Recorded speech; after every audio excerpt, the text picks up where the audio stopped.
What's going on, everyone? Good afternoon and welcome to your transfer afternoon show. Plenty of stuff going on surrounding Manchester United, of course, because it is silly season. And yeah, the news is just non-stop at the moment. So it's prompted us to do an afternoon show. We're going to be talking about Bruno Fernandes deciding to stay at Manchester United. That mega news broke earlier this morning, coming out from Fabrizio Romano. We was all waiting for the decision. I think there'll be a lot of United fans that are quite happy with that. Maybe there are some that aren't as happy. It's interesting to get into that. Jadon Sancho, the other side of it, is coming back to Manchester United. Chelsea don't want to keep hold of him. We'll talk about that situation and where his next potential move could go. And we're also going to discuss Laurie Whitwell's transfer sheet. There's a lot of detail on there about strikers, goalkeepers, and basically the plans for the summer, as always, with Laurie, fantastic journalist. We'll get into that. But I've got Sam alongside me. Been very busy today, haven't we, Sam? Yeah, day 3 of the transfer window, and it's another chaos sort of moment and stuff, which as a United fan, you're not used to. Like, as a United fan, normally somebody's just potentially this guy, maybe this guy, and it drags on all the way through, and then eventually we panic and get somebody. Whereas it's been day 1, Cunha, boom. Day 2, Mbeumo, boom. Day 3, Bruno staying. Like, look at what you can't sustain this, can you, for the rest of the summer? No. If day 4 tomorrow comes and we've signed a striker, Jesus Christ! Like, what are we doing? Mad. We might actually be quiet, so we might get all our deals done, let's say in June, the incomings, and then kind of July and August, it might just be like, please take this player off our hands. Please, yes, get him out. We need to sell about 9 players by the looks of things. But we'll start off with this Bruno Fernandes story, and anyone who is just joining us live, or if you're watching later on, get your opinions in on this situation, because it's a massive decision. And it seemed like, from what a lot of people were reporting, that he was kind of leaning towards Saudi, so this may have come as a bit of a shock. But exclusive news, Bruno Fernandes has rejected Al-Hilal's proposal, despite crazy contract proposal from the Saudi Pro League, which is around £700,000 a week, by the way. Just deep that for a second. 700 grand a week. Crazy. Bruno Fernandes wants to continue playing football in Europe. Man United captain wants to play at top level in Europe. Decision made. How do you feel, Sam, seeing that? Positive. I think anybody who says he should have been sold, I understand, because the rebuild that could have came from him would have been phenomenal. Like, the amount of money that you would have received. There was a lot of argument as well saying they were too over-reliant on Bruno Fernandes, and that if you did remove him, maybe the team becomes more cohesive and stuff. I understand all those arguments, but the idea of, like, the leadership that he provides is something that you can't replace very easily. Like, that's something that's not going to be easy to replace. Like, who do you give the captaincy to? De Ligt, not really been here. Sancho, who can't stay fit. Like, is difficult thing. And then also replacing him with goals. I know we've brought in Mbeumo, I know we've brought in Cunha, but there's no guarantee that they hit the ground running. But whereas Bruno does it every single season. So to not lose your best player is normally a positive. So I think, mostly positive. But hopefully with other sales, we can get some money in, which means we can retool the squad anyway. So the likes of Sancho, Rashford, Anthony, all those sort of guys, hopefully we can recoup some funds elsewhere. Yeah, because there was some theories online, weren't there, about maybe we're going for this Mbeumo deal because Bruno's being sold and there's a lot of money there to play about with. But it is quite encouraging, the fact that it looks like they're going to sign Mbeumo, Cunha, and keep hold of Bruno Fernandes as well. Like, these are top players in the Premier League that you're talking about, so it can only be good for Manchester United. But yeah, I mean, we was kind of joking about in the WhatsApp about basically it's his wife who's decided that he's going to stay. Like, we want to stay in Manchester. And to be honest, you can, from that side of things, you can almost understand it a bit. You'd imagine they've been in Manchester 5 years now, something. I think Bruno's been at the club, maybe a little bit longer. Because he signed under Rolly, didn't he, in his second season, I think, or whatever, or halfway through. So yeah, he's been here 5-6 years. His kids are clearly settled in schools, etc. They're settled in the house. And moved to Saudi Arabia. People always talk about the money involved, and obviously it is a lot, but it's still a massive lifestyle choice as well, isn't it? Yeah, like, obviously, I think a couple of all his kids, or maybe at least a couple of his kids, were born here. Yeah. So it's not like his kids are obviously happy here. They've grew up in Manchester, were born here, so that's a massive factor. They've got school, friends, family, and stuff like that. So that's all really important. To uproot all that and then take it to Saudi Arabia is massive. And Carl Anker, who's a friend of the channel and stuff, made a joke with us in in one of our group chats basically saying, yeah, don't underestimate the power and importance of a wife when it comes to a football move, because that's basically what stopped him going. His wife and his family have gone, we don't fancy it. Do you know that's why staying. Do you know what's funny about that? I remember I don't know if you saw the clip with Riyad Mahrez at Man City. His wife. Yeah. So when he told his wife, basically, he was like, "Yeah, we're moving to Saudi." He was like, "She's like, you've not even asked me." He's like, "It doesn't matter. Football is football. We're going Saudi." And she's like, "Right, okay. I suppose I'll pack up and move on." So it's like contrast in communication there between football players. But obviously, Bruno's that kind of guy, in it. It's like, it's family guy. Like, if your family's happy, it makes you happy in a sense, I suppose. Yeah. So and I'm sure there's a lot of United fans that are happy, and I'll get into the comments in a minute about that. But do you think he's also been swayed maybe by the business that they're doing early on? Well, I put that in our chat as well. Like, maybe, why is my light die every show? Yeah, I think it's really interesting that he was like swaying towards maybe going. There was a lot of talk, and then we've done Cunha and we've done Mbeumo, and he's maybe thought, "Oh, I'd like to play with those guys. They're going to create chances for me. They're going to take the load off me a little bit." Yeah. And then maybe United have said to him, "Look, we've got these two guys in early. We're planning on getting X striker. We're getting this, this, and this." And then he's seen the proof of it. Like they've come through and made these signings. So maybe that, again, like you said, has swayed him a little bit and gone, okay, maybe we can compete for something next year, or maybe we can qualify for European football or Champions League next year if we get these signings in. I'm just going to change it up. Yeah. You have to admit as well, for you guys watching, the prospect of having a team where you've got Amad Diallo, Bruno Fernandes, Victor Gyökeres, Cunha, Brian Mbeumo, like all these players, if the Gyökeres deal does happen, it's all if and buts, of course, because we don't know if we're going to sign someone like that, and we'll get onto that towards the end in regards to Laurie's transfer deal sheet. But if you get those kind of caliber of players in, again, we were discussing this in the chat, weren't we, Sam? Like, you would have to expect big things almost. I know, obviously, we finished 15th this season, but you bring in those quality players, you're adding, we mentioned it yesterday, around 100 goals to your team. So you'd expect that if you get another midfielder in there, there's something there to work with, isn't there? Like that, they are really good signings we're talking about here. Yeah, no, Ineos have made a statement of intent that they're going to back this manager, and they're aware of how bad the recruitment has been over the last couple of years and how badly built this team is. They can see that, which is why they're moving so quickly on bringing people in, but also I imagine actively working to get players out. Because I think that Sancho deal would have happened, which we'll touch on later, like had it not been for wage demands. Obviously, they're looking for ways to get Anthony gone. Betis couldn't afford it, but I'm sure there'll be other clubs interested, like Rashford, Malacia. I'm sure there's other people on that list as well. So I think that'll be interesting. Like, obviously, I'm excited about the people coming in and Bruno staying.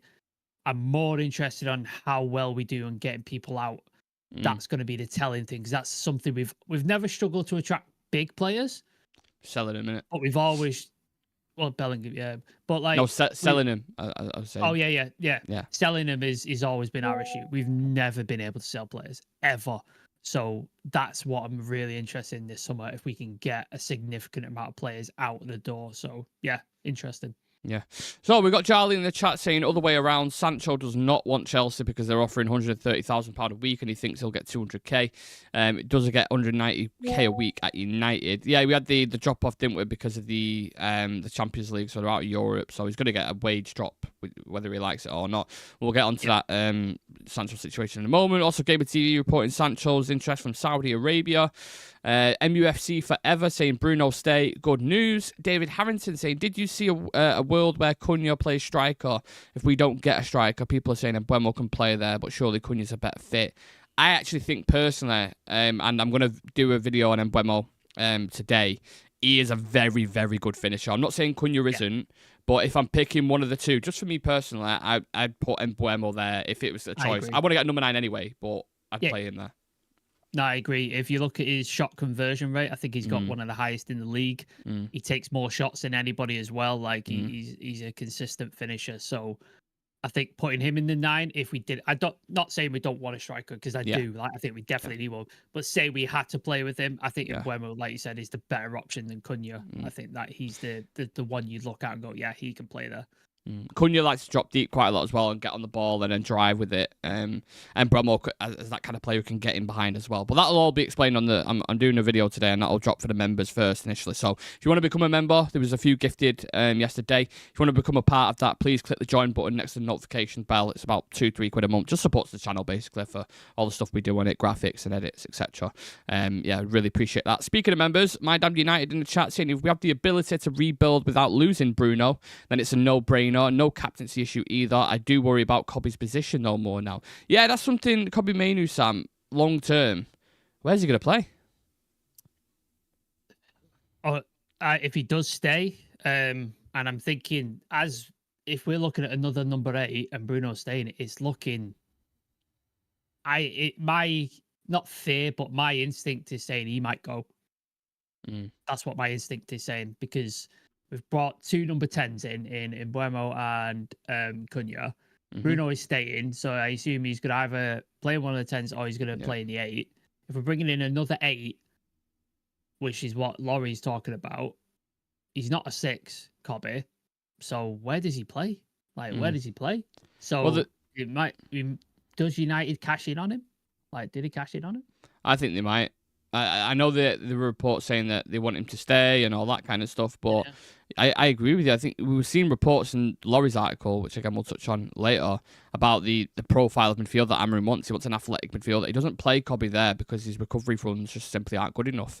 He's a player you want at the ball with a bit of freedom, can dribble, like you saw under Ten Hag when he could express himself. He is a top quality player, and I don't want to lose someone like that who's come from the academy, who that's the core of the team, really, isn't it? Academy players, especially if you're going to sell Garnacho as well. You'll have hardly any players in there who have come up through until they actually get promoted. So I don't know, but I think if he has another season like he did just gone, his value is going to drop so much.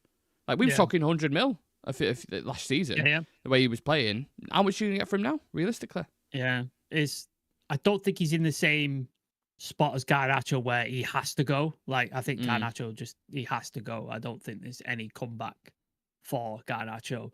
I think Kobbie's young enough to adapt, and maybe Amorim can find him a position.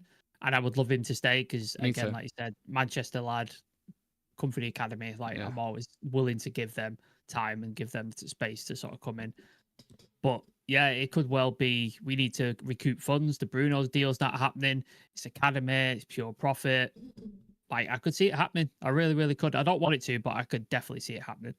Yeah, hopefully it does, because I do really like him as a person, as a player. I think he suits our core values as a team. So I'm praying he can adapt. You saw players like Paul Scholes go from an attacking midfielder to more of an 8, like a box-to-box. Giggs went from a winger to a central midfielder. So players can adapt. But yeah, I hope for him, because I don't want him to have another season like he's just. And something else you got to think about as well is the World Cup.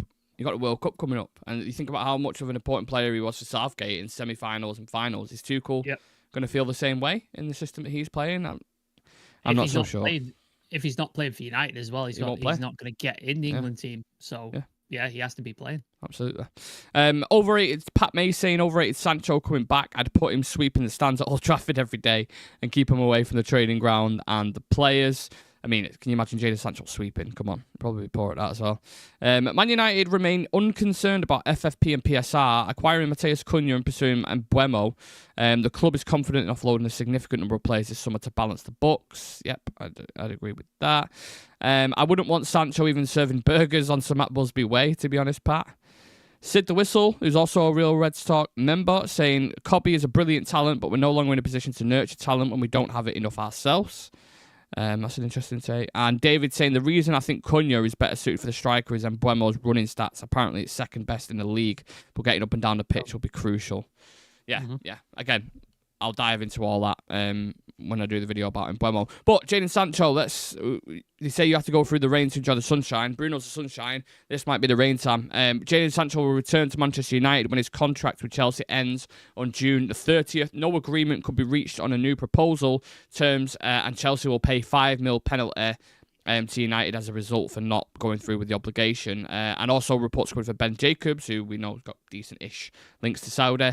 Jadon Sancho has interest from the Saudi Pro League. Chelsea's initial preference was to keep him, but they couldn't reach an agreement. So it's more Sancho potentially throwing his toys out the pram. I want this money, I want that. Not getting his demands. So Chelsea like, fuck it, we'll just pay the $5 million, send it back. Now, Sam, we have a Jadon Sancho hole, or Jadon Sancho, not hole, Jadon Sancho void, or whatever you want to call it, is there, and we need to deal with it, don't we? Yeah, it's weird because you're like, if he's saying he was talking about freedom and what have you and all this sort of stuff, if he wants to play football and that's what he's after, take the wage cut. Chelsea were up for signing you. You scored a goal in the final. Like you could restart your career. You're still fairly young. You can rebuild yourself in a Premier League club who are going to compete for stuff. Easy out. But he's decided, no, I want the money. That's what he's after. That's all he cares about, seemingly. So that's why he's ended up back at United. So if he's after the money and Saudi are interested, go to Saudi, earn your money, mate. Like if that's all you're after. But you can't have it both ways. You can't play for a top European club and be expected to pay massive wages because you haven't performed. You've not performed the way where you deserve massive wages. So you've got to pick or choose. Do you want the money or do you want to play at a top club? Yeah. Pick one. It's hypocritical, isn't it? Yeah. Yeah. Can't say freedom and then go, oh, actually, no, I really want £250,000 a week. And if you can't pay that, then I don't want to join. Yeah. Well, so you want to go back to United, where the fans are not a massive fan of you. You've already caused a fucking ruckus with previous managers before. You had fucking Ten Hag sending you over to Netherlands to try and get the best out of you and work with you as a player. And that didn't work out. So now he's going to come back. I don't think we're going to be able to sell him. I think he's going to get loaned out. I think if he's loaned out, wage has to be covered completely. Like, we can't. Do you expect that to happen, though, given history? No, but like that and then an obligation. Not an obligation, like an obligation. Get another $5 million fee. Yeah. Because they want to send him back. Him out and getting fees, getting fees back and just do it that way. But yeah, like it has to be an obligation to buy. Like this option out that Chelsea have got, it can't be on the table next time. It's like if you loan him, you're buying him. That's it. Because this is the second time he's returned to the club from a club on loan who claimed to have wanted him and claimed to have thing, and he's ended up not going. Scored in there. a final for him as well. Don't forget. Exactly. So I'm like, this is on Sancho. So whoever's advising him, or whether it's his personal choice, he needs to sort his shit out because either go chase the money in Saudi or pick a club that you want to sign for as a top and take a wage cut.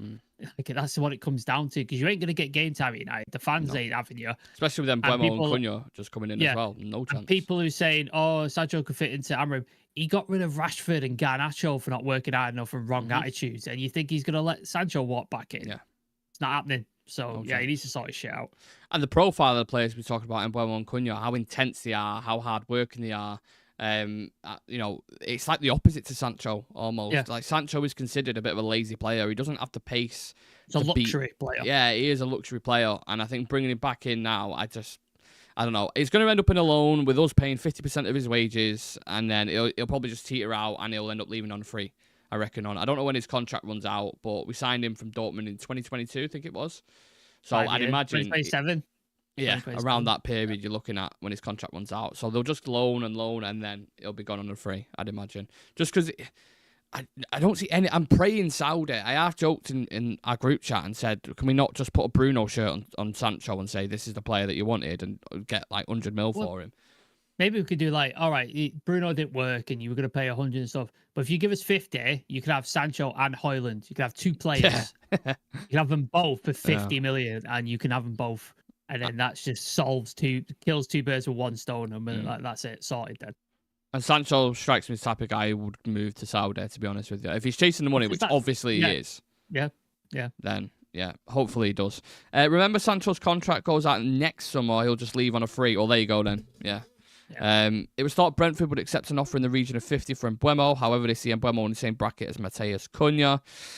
Bruno's going to have to be far more positionally disciplined in the deeper midfield too, just as Scholes said on the overlap.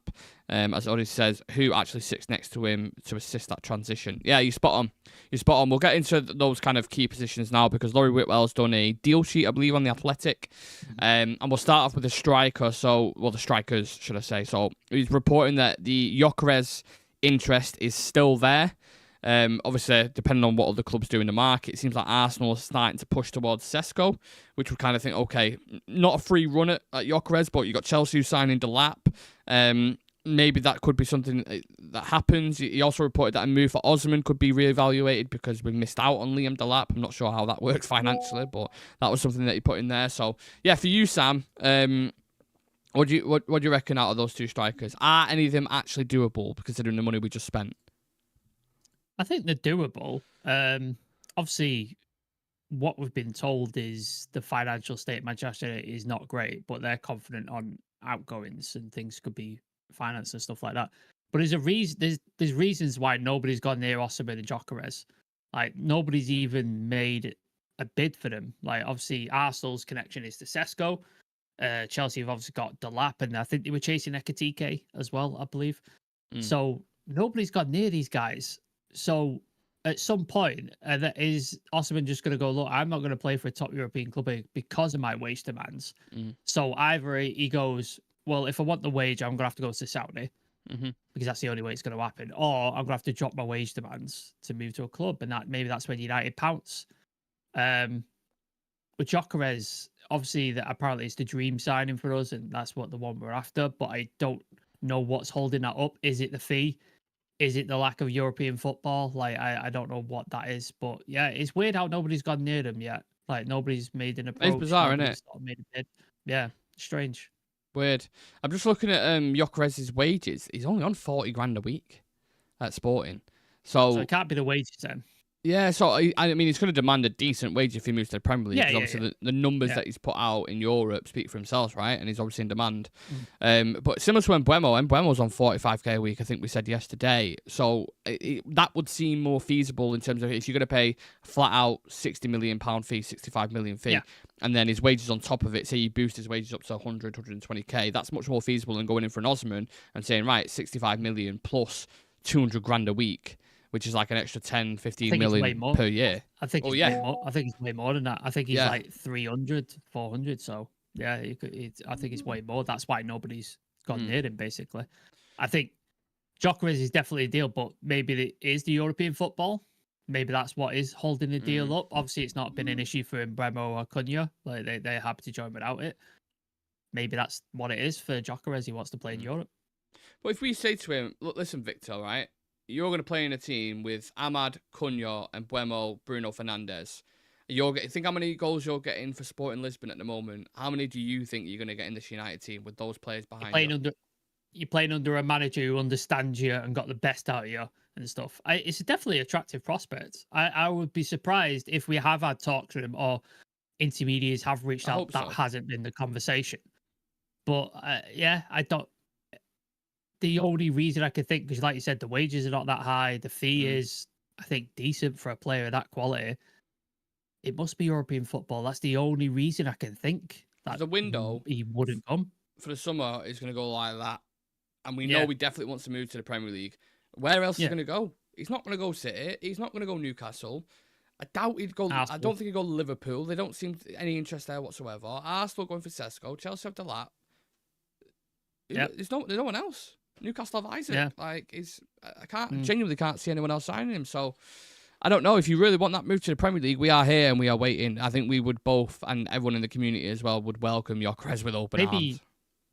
Maybe United know that and they're biding their time and they're just like, he's going to run out of options at some point, and then maybe United pounce and get the deal done. Maybe that's what they're hoping to do. That's a fucking dream, that, and the attack. I know I've said it so many times, but the more you think about it, it's just Mbeumo, Cunha, Gyökeres, Ahmad, and Bruno. They're serious numbers on paper. Like what Cunha's done and Mbeumo, like that's a lot. That's a completely different attack.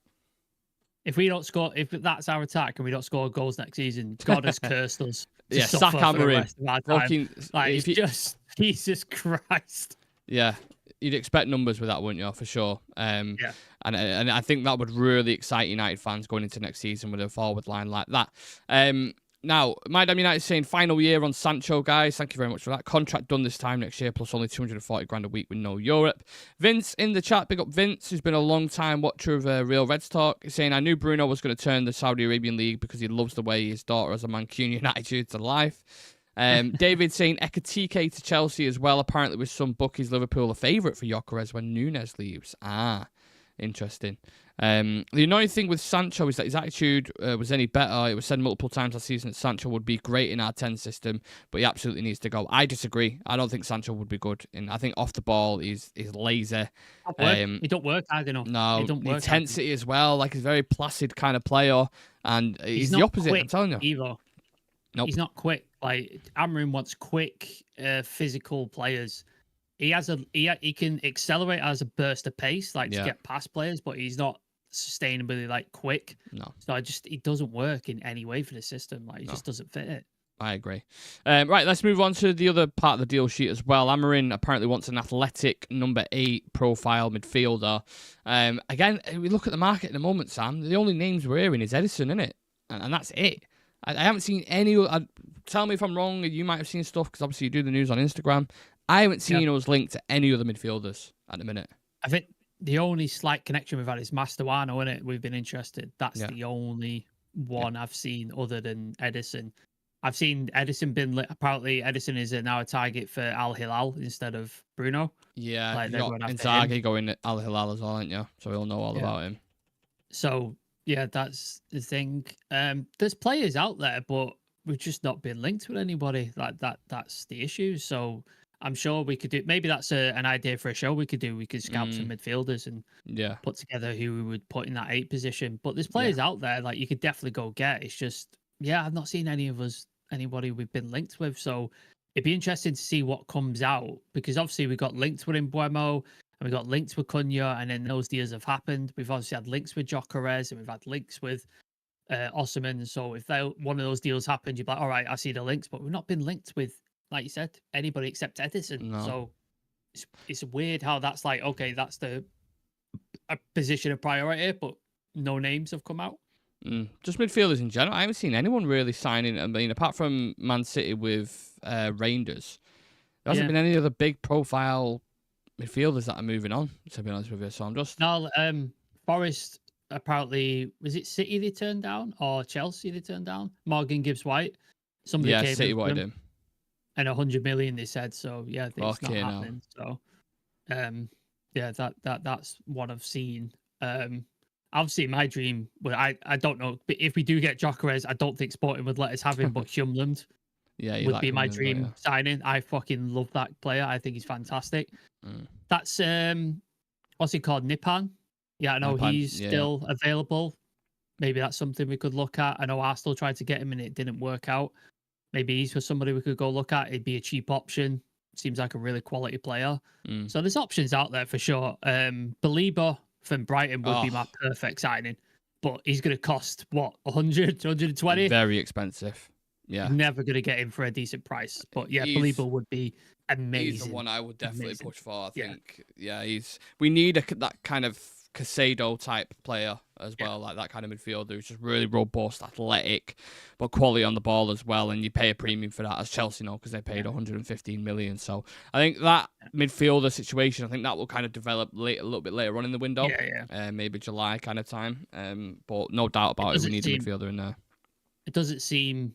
I think the priority is clearly the striker at the minute or a forward line. Yeah, and then absolutely. Like you said, it'll probably develop into midfield, and then depending on what happens with Onana, a goalie, and a wing back, they're probably where your positions are looking, according to Laurie Whitwell, anyway. So anyone watching in the chat, get your recommendations in. If there's any midfielders that you've watched around Europe who you think would be perfect for Manchester United, get it in the comment section and let us know why, and we'll get to those in a moment. There's also reports on this deal sheet, Sam, that we're looking at potential wing backs, and if Onana does depart, a goalkeeper could come in as well.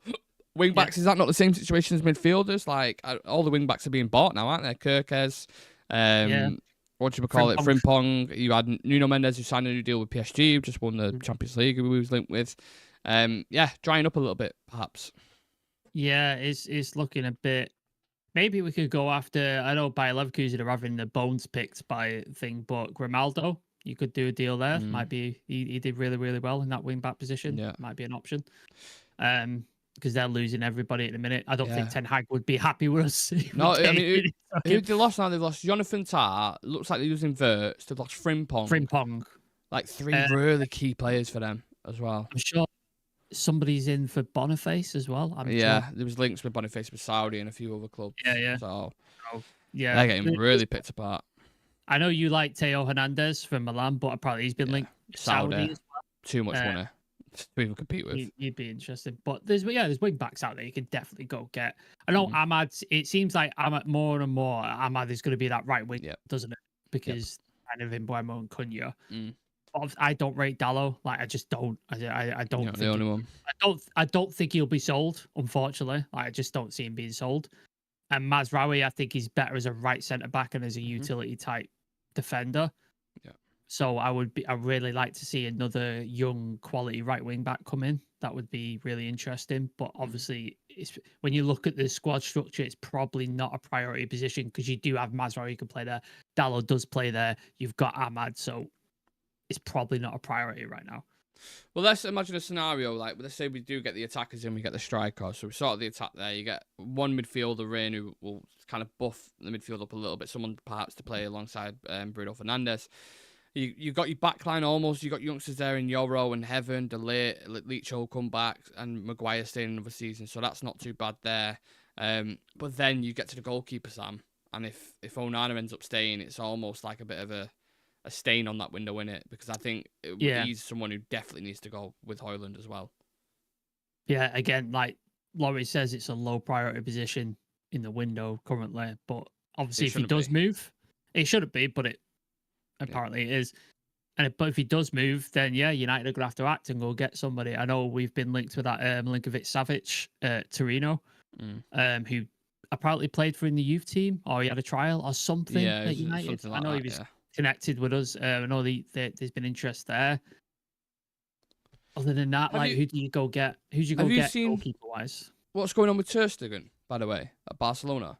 I saw a thing from the Daily Express, who again, pinch of salt. Like I don't trust them as far as I could throw them, but a swap with Rashford. I saw. So basically, their fans. He was like, I don't know if he was captain, but he was like quite a leader in the team and would play regular. The fans loved him. And he's had a couple of injuries recently and a few kind of dodgy performances. Similar to De Gea, you might say, a little bit in the scenario. And they all want him gone. Like, they just want him to fuck off. I mean, Szczesny came in for him, didn't he? It was incredible for him. So he's a goalkeeper potentially. I'm not saying we should go and sign him, but it seems like fans are almost pushing him out the door. I wouldn't say no to Ter Stegen. I've always rated him as a goalkeeper, but maybe I haven't watched him closely enough at Barca. I don't know. Yeah, no, like if we can get him for cheap, then I'd be up for that. Like if it's a decent price or something, I'm down for that. I've seen like rumors as well that Oblak could leave as well from Atletico, which is weird. Like why would you get rid of him? Like I don't mind an experienced keeper in that sense. Like if he's 30 odd, it's kind of like it's a fucking goalkeeper. Do you know what I mean? It does. If he's 7 out of 10 every game, I'm like, fine. I'll do that. That's fine. It doesn't have to be spectacular every game. Like if he's 7, 8 out of 10. Yeah, just don't make mistakes. Able to play the ball out and hit a player on a long ball. I'm happy. That's all I need. Yeah. I'm very concerned with Mainu's future. This is from Shreyas. Where does he play in this team and how much does he play? We kind of touched on that a little bit earlier. Ter Stegen might be on the way out. A lot of turmoil with the fans. David saying with Cunha and Mbeumo, I'd get a keeper before a striker.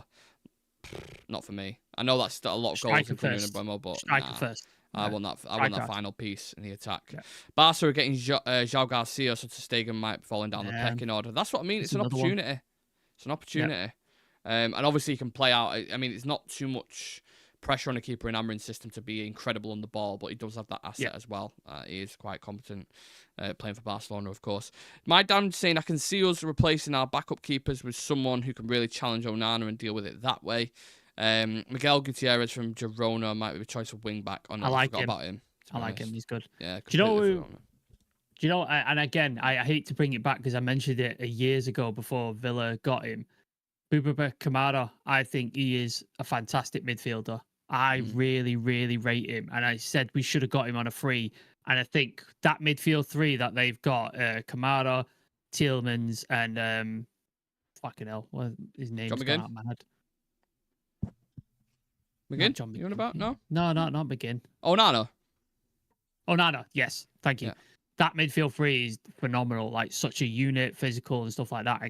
I don't think you get Onana because he paid a massive fee for him, so I don't think you pull him out. No Tielemans, maybe there's a chance there, but I think you could get Kamara. I think he's a very, very good player. We should have signed him on a free when we had the opportunity, because Shreyas remembers me saying it. Yeah. So I would definitely have a look at him. They've got PSR issues as well, like they need to sell.